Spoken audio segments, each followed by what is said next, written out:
Heyo everybody, Haku here, and this is I just read Berserk Volume 1. Though it's kinda like I just reread, so to give some context on these videos, since it's my first one, this is sort of a review series I have where I'm going to be reviewing just anything I read or watch or play that I feel like talking about, and I'm going to do Berserk one volume at a time. Just that way I feel like it'd be hard to do one video on like all of Berserk once I'm caught up to it. Instead, I can devote like 15-30 minutes to really talking about each volume. So beforehand, I, like a year or two ago, read to the end of the Golden Age arc, I believe is what it's called.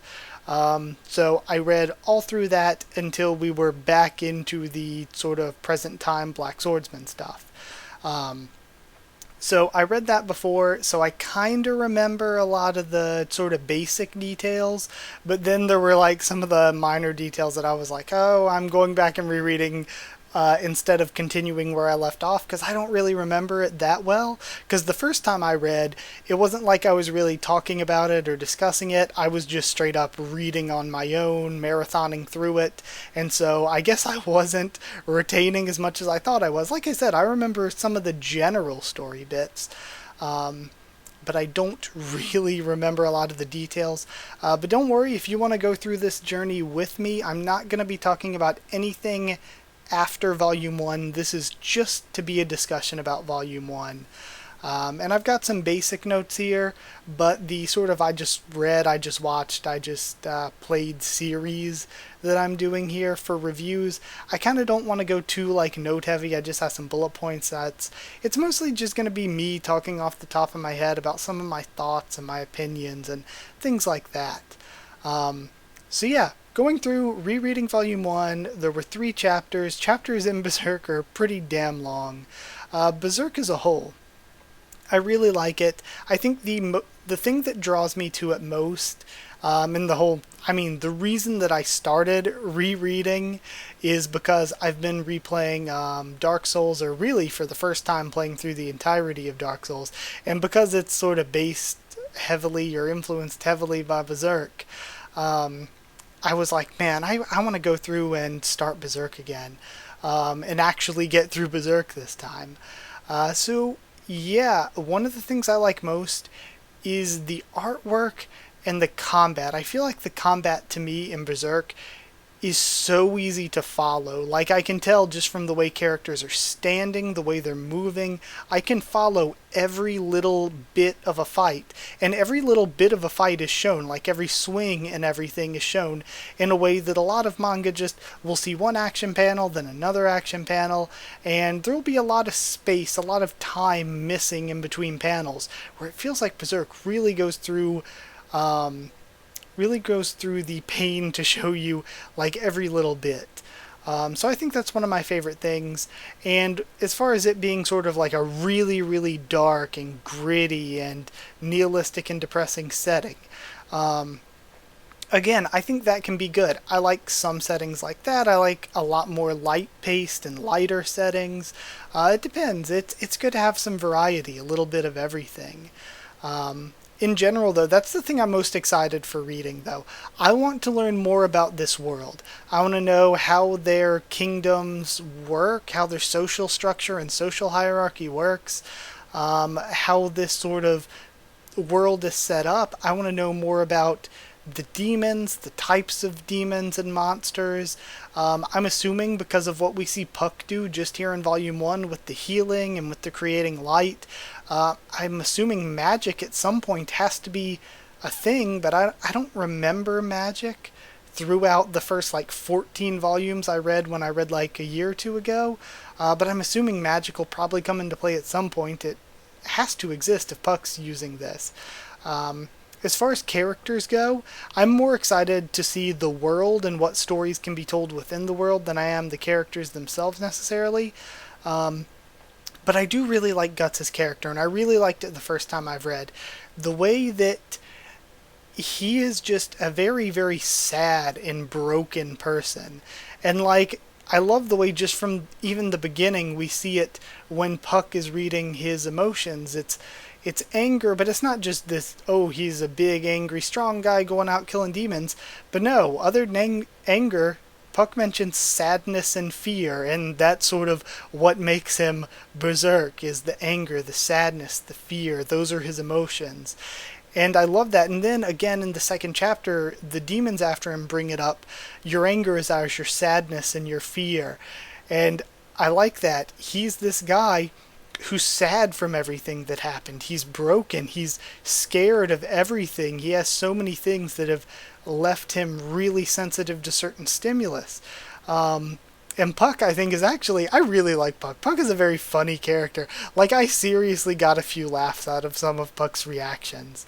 Um, so yeah, my next bullet point was talking about being more excited to learn about the world and how the demons work than about, like, necessarily the plot itself.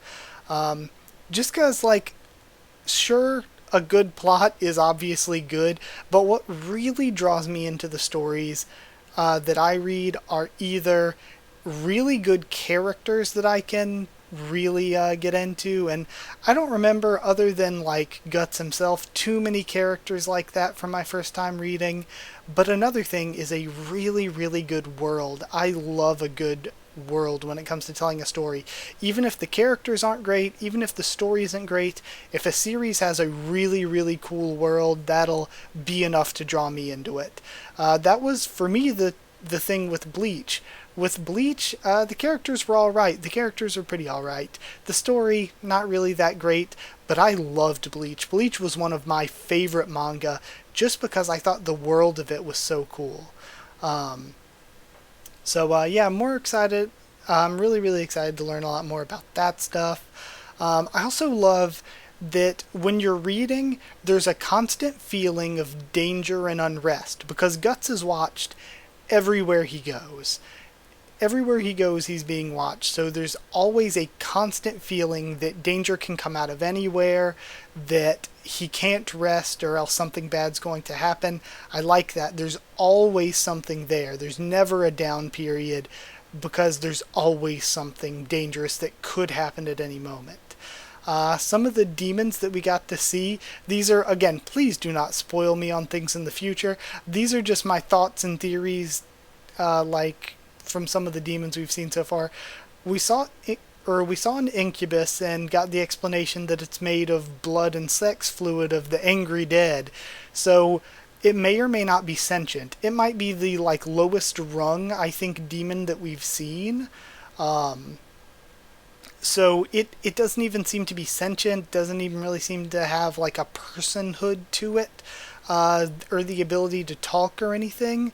So that's an interesting one. So maybe it's the lowest level. Then the next level up I think we've seen are just these basic non-physical demons that had to take over the corpses in order to sort of attack or have an influence on the physical world, though they were able to like make the voices and stuff, and Guts was able to perceive them, but they had to take over these corpses in order to fight. So I don't know if there's going to be like physical basic demons, what the different types or structures are going to be. Then above basic demons seem to be the apostles. Assuming the apostles have to listen to the God Hand, I'm assuming that there's like the God Hand could just demolish them if they wanted to, and they have to listen to them. The apostles, though, I can't tell yet if they're humans who became demons. But they didn't become as strong as the people, because I'm pretty sure the God Hand are also humans who became demons. So maybe all demons people who became demons? But it seems like the apostles, are they humans who became demons but not as strong as the ones who became God Hand? Are they powerful demons that can disguise themselves as humans? So like the snake guy, was he a demon disguised as a human, or a human that sort of became a demon? Or is it both? Apostles can just be either way. They can either be a demon or they can be a human who became one. And then the top demons seem to be the God Hand. And the God Hand, I think maybe were once all human, just because, again, I've read through the Golden Age arc, so I sort of know some things that happened there. But yeah, now I'll talk about each chapter individually real quick. Chapter 1, there is one thing I didn't really like that much about Chapter 1, and I kind of like it because it really sets off the vibe of the story, but I also don't like it because it doesn't make sense for Guts' character, is the sex scene at the beginning. From, again, this is getting into some stuff in the future I won't spoil specifically, but Guts is like he seems to really be afraid of sex and physical touch and doesn't like sex and physical touch, and it takes a lot to get him comfortable with that, even for people that he becomes comfortable with that in the future. So it's kind of weird. It doesn't really make sense for his character, but a part of the reason I like it is it just sets up the series as like, it's such an 80s intro, and I don't even think this series started in the 80s. I don't think it started till the late 90s, but I could be wrong, or maybe even early 2000s. But it is like such an 80s intro, having the main character having sex with this woman who becomes a demon who he then kills. That's all I can think of. So, Chapter 1 was basically about the Baron and the Knights of Coca Castle, and they seemingly only want destruction and chaos and death, so I don't know if there's a grander plan behind some demons, or if demons in general are just drawn to chaos and death and destruction. Who knows? Or if it's just all about flaunting their level as a higher being than a human. Now, we get our first vision of this. I'm just going to call it a child. Again, I have my theories of what it is and why Guts sees these visions, and it's really cool to see this all the way in the first chapter. But I'm not going to get into territory ahead of that, and please don't spoil me for anything ahead of that. So he sees this first vision of that I really like, and he kills the Baron, so it seems, I guess, at least I'm assuming he kills him. So that to me makes me think that demons or apostles can be killed by dealing enough damage. He had to shoot him a bunch of times, much more than a normal human, and he ended up collapsing the burning sort of piece of a building on him and burning him to death.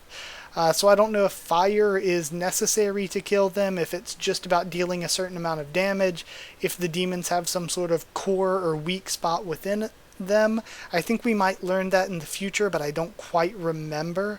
But they do at least seem like they can be killed through some means. Chapter 2 basically is just a chapter showing us that nowhere is safe. That he's always followed, he's always in trouble, and there's not going to be a place that's safe for him.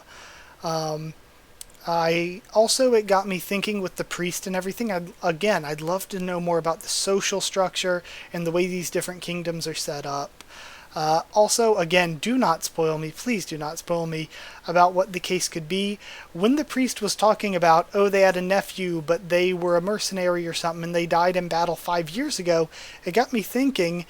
And then, because I didn't catch this my first time reading, of course, because it was my first time reading, but now going back and reading this again, I'm like, wow, I don't know how long it's been between this and the events of the Golden Age, but, potential spoilers here, could his nephew have been Griffith? Because the daughter, her face kind of looks somewhat similar, or I think there was another kid who looked kind of like that was part of their group.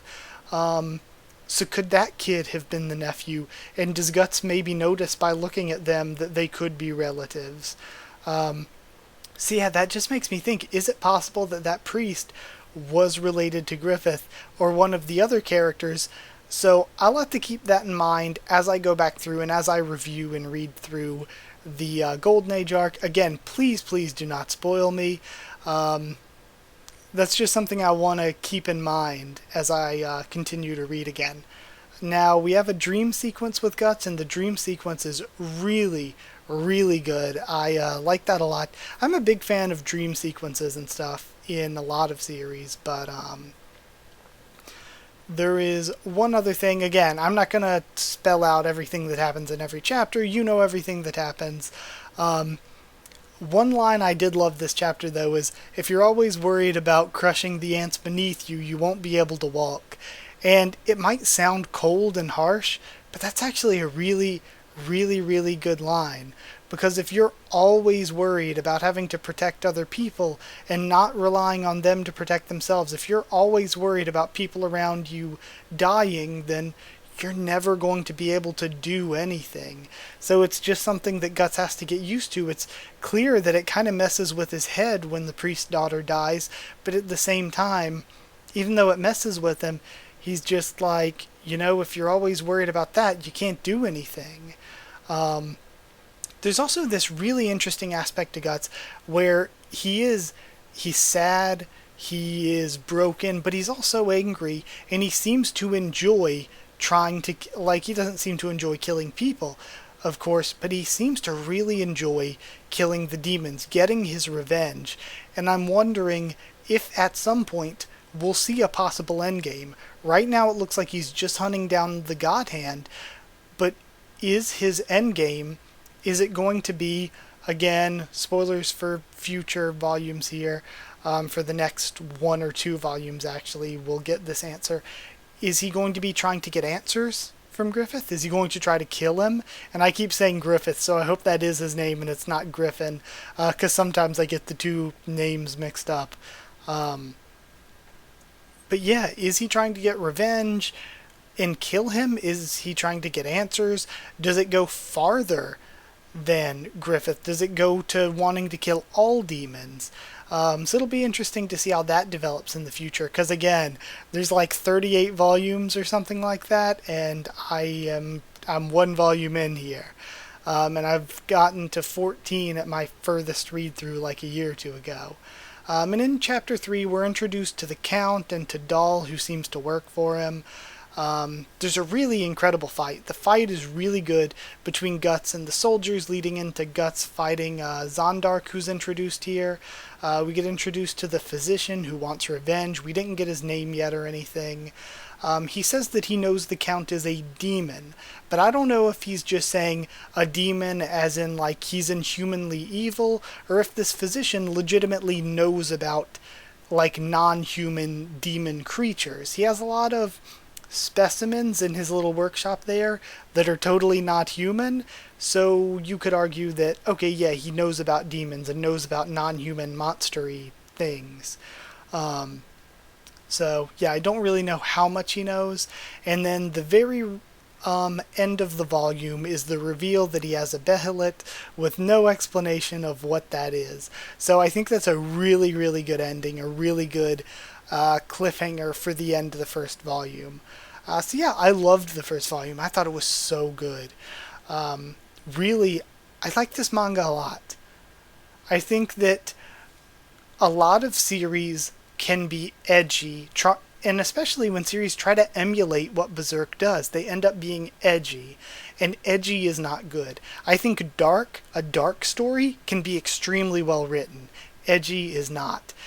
And the difference to me, and I've said this in previous videos when I've reviewed previous series, the difference to me between an edgy series or something that is edgy and a dark series and something that is dark is that edgy is just for the shock factor, not really motivated by trying to get across an idea to the reader or to motivate a story properly.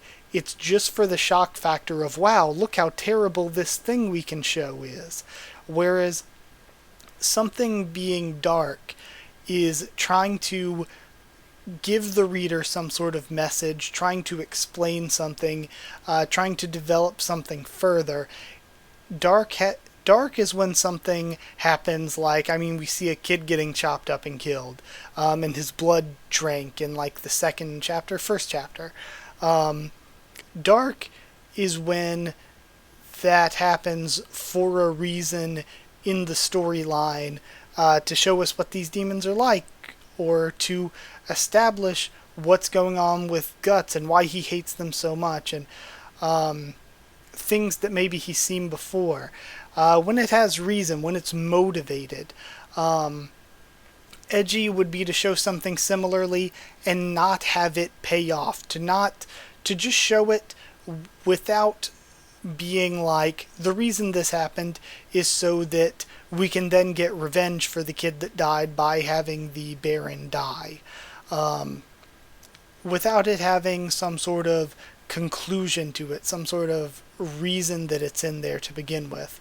Now, could they have done without it here in the first volume? Sure. But I don't know. I guess that's not really the point. Again, that's my sort of thoughts behind it. Edgy is when it's not motivated. Dark is when it motivates the story. And I think that's the difference between Berserk and a lot of series, and that's sort of one of the things that a lot of series fail to realize when they try to copy Berserk, is that they lose the feeling, they lose the storyline motivation. And it seems like they're just doing it for the sake of doing it, where I feel like all of these horrible tragedies don't happen for the sake of them just happening in Berserk.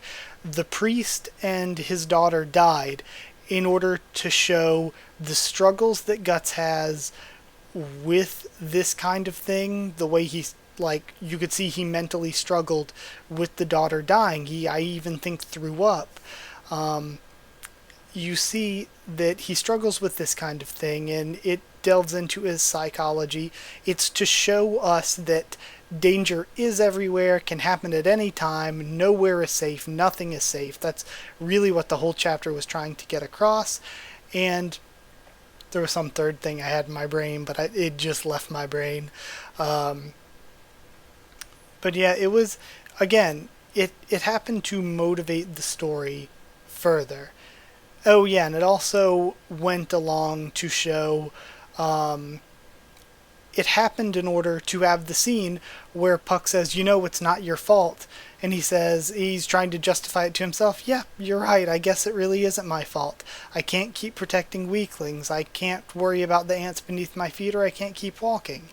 So again, that sort of stuff happening is really well motivated in Berserk and tells a good story.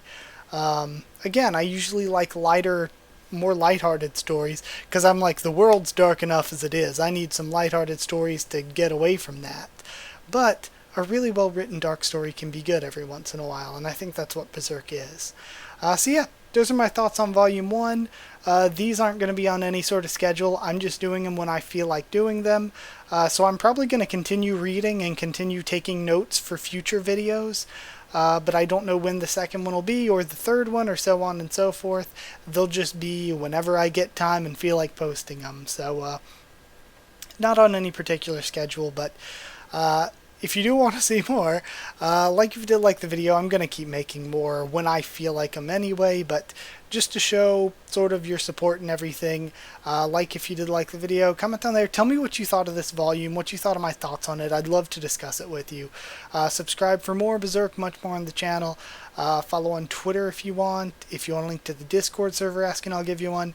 And if you would like to help support the channel on Patreon so that I can continue to make these videos, it's patreon.com/Haku of the Tubes, or a link will be in the description.